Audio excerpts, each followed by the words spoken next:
তোমাদের এক্সপেরিমেন্টটা বোঝাতে সুবিধার জন্য। প্রথম যে পার্টটা রয়েছে তার মধ্যে আমি অ্যাড করে দিচ্ছি কিছুটা NaOH solution, sodium hydroxide solution add করে দিলাম।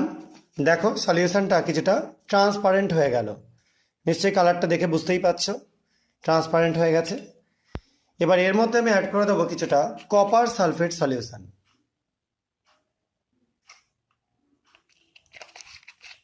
দেখো সলিউশনটা যোগ করবার পর কপার সালফেটের যে প্রেসিপিটেটের মতো পড়লো, যেটা কিউপ্রিক হাইড্রক্সাইড, তার কিন্তু কালারটা আস্তে আস্তে দেখো চেঞ্জ করছে।